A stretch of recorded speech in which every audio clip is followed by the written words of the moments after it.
श्री शिव महापुराण द्वितीय खंड रुद्र संहिता ब्रह्मा विष्णु को उपदेश।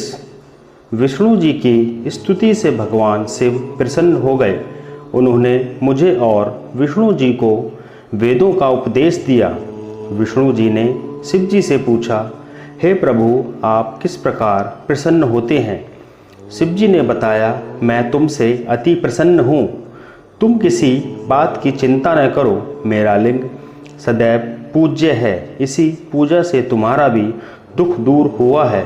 सभी प्राणी मुझे लिंग रूप में पूजकर अपने समस्त दुख दूर कर सकते हैं। मैं तरह तरह के फलों और मनोरथों को देने वाला हूँ। तुम मेरी पार्थिव मूर्ति बनाकर पूजा करो। तुम्हारे अंग से मेरा जो अंग पैदा होगा वह रुद्र कहलाएगा।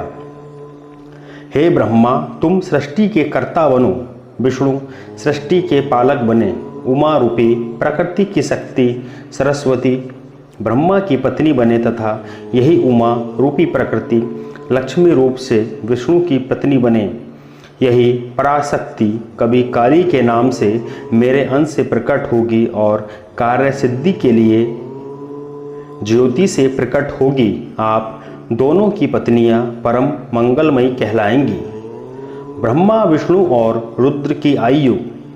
शिव जी बोले, हे विष्णु, तुम सदैव तीनों लोकों में पूज्य और मान्य रहोगे। ब्रह्मा द्वारा रची गई सृष्टि के लोगों के दुख दर्द को तुम ही दूर करोगे।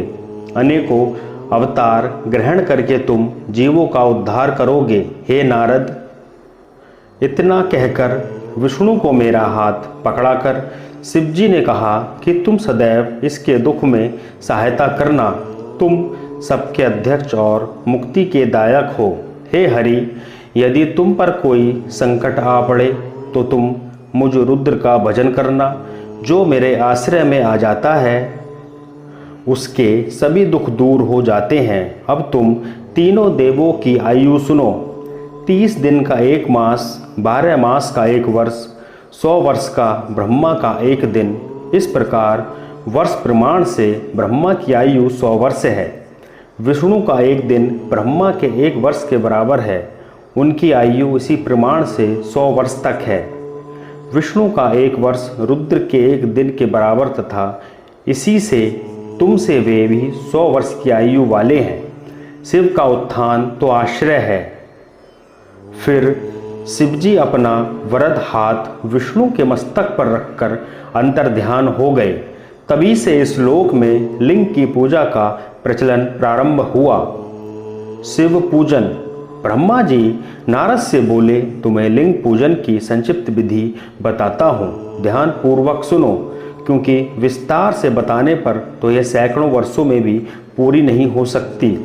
शिवजी की पूजा शक्ति के साथ करनी चाहिए।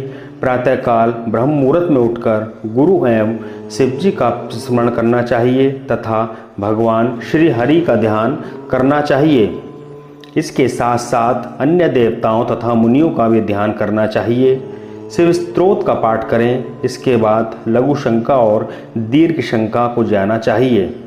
दक्षिण दिशा में मल त्यागना चाहिए। मल त्याग के बाद 5 बार हाथ धोने चाहिए। बाएं हाथ को 10 बार और दोनों हाथ को मिलाकर 7 बार मिट्टी से मांजें। मिट्टी डालकर एक बार स्वच्छ करें। दोनों पैरों में 3 बार मिट्टी लगाकर 3 बार हाथ से साफ करें। वर्ण के अनुसार दातून करें। छठ, अमावस, नवमी के व्रत के दिन, रविवार को तथा संध्या और श्राद्ध के समय दातून न करें। तीर्थ में विधि अनुसार स्नान करें। संध्या वंदना एकांत में करें। इसके पश्चात प्रथम गणेश जी का पूजन करके विधि पूर्वक शिव जी का पूजन करना चाहिए। आसन पर बैठकर 3 अचमन करें। शिव जी की स्थापना आह्वान कर प्राणायाम करें। फिर ध्यान करने प्रणव से संन्यास करें। फिर शिव जी पर वेद मंत्रों से सहस्त्र जलधारा चढ़ावें। शिव जी पर चंदन पुष्पादि चढ़ावें। नाना प्रकार के वेद मंत्रों से शिव स्तुति करें। उन्हें नमस्कार करें। अर्घ देकर शिव जी के चरणों में फूल अर्पित करें। इसके पश्चात प्रणाम करके उनकी आराधना करें। प्रार्थना के समय हाथ में फूल लेकर अंजलि बांधकर खड़े हो जाएं और इस प्रकार बोलें, हे शंकर भगवान, मैंने अपनी बुद्धि के अनुसार आपकी जो पूजा की है वह सफल हो, आप प्रसन्न हो। इतना कहकर फूलों को शिवजी के सिर पर छोड़ दें, बची हुई सामग्री हटाकर प्रणाम करें, अघोर मंत्र से प्रार्थना करें और बम बम महादेव का उच्चारण करें।